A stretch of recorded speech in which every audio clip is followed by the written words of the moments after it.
Now, a new financial year to the Department of Immigration usually sees a new round of rule changes, and this year was no different to any other, but thankfully for partner visa applicants and the families that we look after, the rules were predominantly affecting people who are coming through the skilled visa program or employer-sponsored visas. So the changes that they were talking about introducing, which as Emma said hasn't come through, is the changes to making it a two-step process to apply for a partner visa. So first step would be the sponsor applying first to be able to sponsor their partner to come to Australia, and then the second step would be the visa applicant then being able to put in their visa application.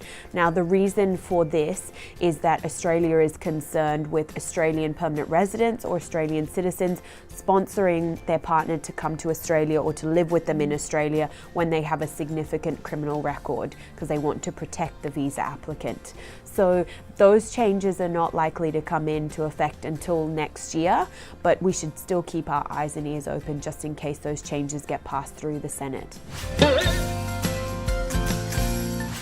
Now, fees is something that always changes year on year, sometimes twice a year with the Department of Immigration. This year, again, there was a fee increase, but thank God it wasn't as significant as previous years.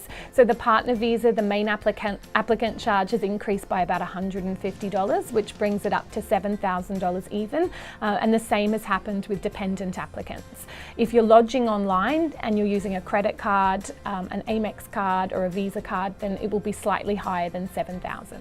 Because of the credit card surcharge. So the next thing that we wanted to talk about are lodgement forms. So for example, if you're lodging a paper-based application for a partner visa, that might include the 40SP. So these forms have been changed, so it's important that when you're writing your forms, you make sure that your form is currently the most up-to-date form. At Freedom Migration, our preference is to lodge online, because then you don't have to make sure that the form is the most accurate current at that time. Lastly, and something that couples are most interested in is the processing times, which means how long is it going to take for immigration to process and make a decision on your application. Now, unfortunately, with the new financial year, it didn't see a decrease in processing times for partner visas. On average, for people who are applying for a partner visa application from inside Australia, you should expect that your application should take about 17 months. Some applications can take up to 19 months or more. For couples who are going to be applying for a partner visa from outside Australia, the processing times could be anything from 11 months up to 15 months. Now for a prospective marriage visa application, again, expect that your application will take more than 12 months.